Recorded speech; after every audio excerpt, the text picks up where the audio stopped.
কিছুক্ষণ আগেই শেষ হলো 2026 সাল ক্লাস 12 বা উচ্চ মাধ্যমিক সেমিস্টার 3-এর এডুকেশন পরীক্ষা।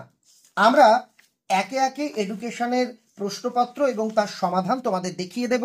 যারা সম্রাট এক্সক্লুসিভ বই পড়েছ, যথারীতি আজকে পরীক্ষা তারা কিন্তু দুর্দান্ত দিতে পেরেছ। এক দাগ, মাতৃভাষাই মাতৃদুগ্ধ, এই কথাটা কে বলেছিলেন?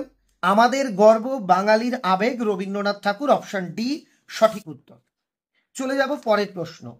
নৈতালিম শিক্ষা কে প্রবর্তন করেন? মহাত্মা গান্ধী। আর নিম্নলিখিত কোনটি রবীন্দ্রনাথ ঠাকুর রচিত নয়?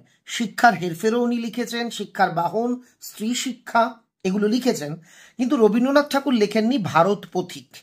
পরের প্রশ্নের উত্তর বলবার আগে একটা বিষয় তোমাদের বলি। প্রশ্ন সেট যেহেতু আলাদা, তোমাদের প্রশ্নে দাগ নাম্বার আলাদা থাকতে পারে, কিন্তু প্রশ্ন সবার এক। শিশু কেন্দ্রিক শিক্ষার জনককে? রুশো। Option C. পরের প্রশ্ন, এডুকেশন ইজ দ্য, একটা বড় কোটেশন রয়েছে, এটি কার বক্তব্য? এটি স্বামী বিবেকানন্দের বক্তব্য। স্বাধীন ভারতে প্রথম শিক্ষা কমিশন কোনটি? স্যার কিন্তু এটার কথা আমার মনে আছে ভিডিওতে বলছিলেন, Radha Krishnan commission. Option C. এবার 7 দাগ, কোন কমিশন মাল্টিপারপাস বিদ্যালয় বা বহুমুখী বিদ্যালয়ের সুপারিশ করেছিল? মুদালিয়ার কমিশন। Option B. ত্রিভাষা সূত্রের কথা কোন কমিশন উল্লেখ করেছেন? দেখো, এটার উত্তর হওয়া উচিত স্যাডলার কমিশন, কিন্তু এটা আবার তোমাদের সিলেবাসে সেই অর্থে নেই, 11-এ ছিল। বই অনুযায়ী এটা কোঠারি কমিশন হতে পারে, যে স্বাধীনতার পরে। তো এই জায়গাতে সঠিক উত্তর কিন্তু স্যাডলার কমিশন হওয়ার কথা। উত্তরটা নিয়ে বিতর্ক আছে। তুমি কি লিখেছ অবশ্যই কমেন্টে জানিও। 9 দাগ, শিক্ষা কমিশন 64 থেকে 66 তাদের প্রস্তাবিত কেমন হওয়া উচিত আর কি? 10+2+3। Option B. অপারেশন ব্ল্যাকবোর্ড কার সঙ্গে যুক্ত? এটার কথাও কিন্তু স্যার গতদিন বলেছিলেন, প্রাথমিক শিক্ষার সঙ্গে অপারেশন ব্ল্যাকবোর্ডের কথাটা যুক্ত। পরের প্রশ্ন, ল্যাবরেটরি স্কুল কে প্রতিষ্ঠা করেন? John Dewey. অপশন ডি হবে সঠিক উত্তর। 12 দাগ, school is a miniature of society, এই কথাটা কে বলেছিলেন? এটাও বলেছিলেন জন উইট। Option C. নেতিবাচক শিক্ষার কথা কে বলেছেন? বলেছেন রুশো। আমরা চলে যাব স্তম্ভ মেলানোতে।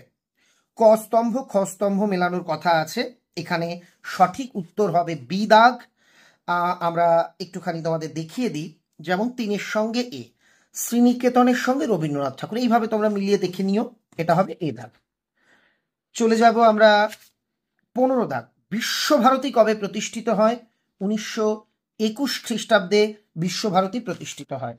আমরা কিছুক্ষণ পরে ফেসবুকে দিয়ে দেব সম্রাট এক্সক্লুসিভ বই থেকে কতগুলি কমন এবং কত পৃষ্ঠাতে সেগুলি রয়েছে। ইংরেজির ক্ষেত্রেও আমরা দেখেছি যে আমি যদি আনসিনে 10 বাদ দিই, 30-এর মধ্যে প্রায় 20-22টি প্রশ্ন আমাদের বই থেকে হুবহু কমন, কিছু ধারণাগত কমন, আর এডুকেশনের ক্ষেত্রে তো অধিকাংশ প্রশ্নই।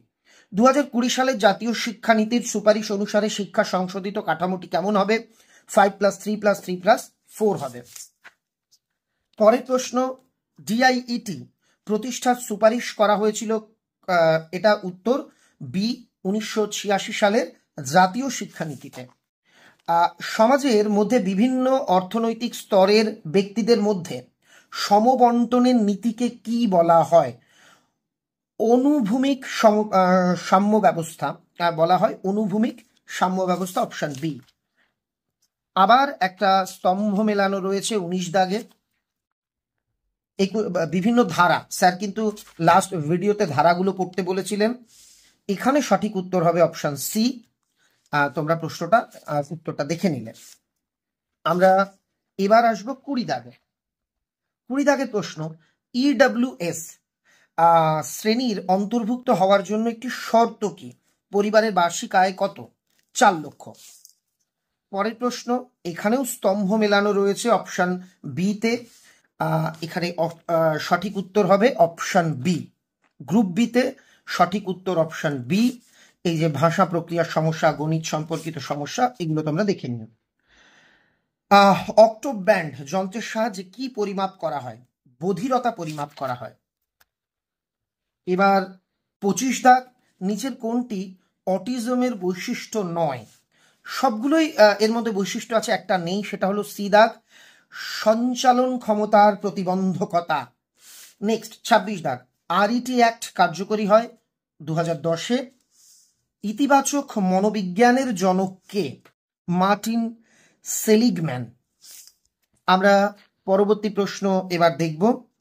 এবার হচ্ছে সেলিগম্যানের PERMA মডেলে এ কথাটির অর্থ কি? এটা হবে অপশন বি সঠিক উত্তর। 29 দাগ, নিচের কোনটি ইতিবাচক বক্তার বৈশিষ্ট্য? আশা হলো ইতিবাচক বক্তার বৈশিষ্ট্য, অপশন এ। নিচের কোনটি ওয়েল বিং এর উপাদান নয়? অপশন ডি, ক্রমাগত ভয় ও উদ্বেগ। এরপর প্রশ্ন করা হয়েছে CWSN এর সম্পূর্ণ রূপ কি? অপশন বি হবে সম্পূর্ণ রূপ। এবার 32 দাগ, লেখার ক্ষেত্রে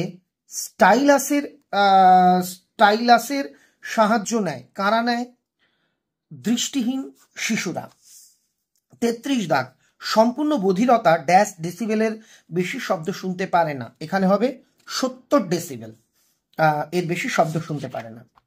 পরের প্রশ্ন, শিখন অক্ষমতা শব্দটির জনক কে? Samuel Kirk. এটা হচ্ছে স্যামুয়েল কার্ক, অপশন সি। 35 দাগ, ভারতে প্রথম মুখ বধির শিক্ষার্থীদের জন্য বিদ্যালয় চালু হয় বোম্বাইয়ে। যাদের পরীক্ষা ভালো হয়েছে অবশ্যই লাইক করো, তোমাদের সবার জন্য অনেক অনেক শুভকামনা কিন্তু রইল। ইউইই এর সম্পূর্ণ রূপ, এটা হচ্ছে অপশন বি হবে। 37 দাগ, ডেলার্স কমিশন গঠন করেছিল ইউনেস্কো, অপশন এ। লাস্টের আগে একেবারে আমরা চলে এসেছি 38 দাগ, নিচের কোনটি ডেলার্স রিপোর্টের 4টি স্তম্ভের অন্তর্ভুক্ত নয়? সুস্বাস্থ্যের জন্য শিক্ষণ, অপশন ডি এটা হবে। 39 দাগ, কোন আন্তর্জাতিক সম্মেলনে এডুকেশন ফর অল কর্মসূচিটি গৃহীত হয়? এটা হচ্ছে থাইল্যান্ডে হয়েছিল, জমতিয়েনে, এইটা হবে উত্তর, অপশন সি। আর লাস্ট, ডেলার্স কমিশনের প্রতিবেদনের নাম কি? শিখন একটি অন্তর্নিহিত সম্পদ, অপশন বি। তো এই হলো তোমাদের উচ্চ মাধ্যমিক এডুকেশন তৃতীয় সেমিস্টারের MCQ পর্বের প্রশ্নপত্র। সবাইকে আজকের ভিডিওটি দেখবার জন্য অনেক অনেক ধন্যবাদ। ভিডিওটা ভালো লাগলে লাইক করে বন্ধুদের মধ্যে শেয়ার করতে ভুলো না। যদি একটা দুটো উত্তর ভুল হয়ে থাকে মন খারাপ না করে পরের দিনের জন্য ভালোভাবে প্রস্তুতি নাও। সবাইকে অনেক অনেক শুভেচ্ছা।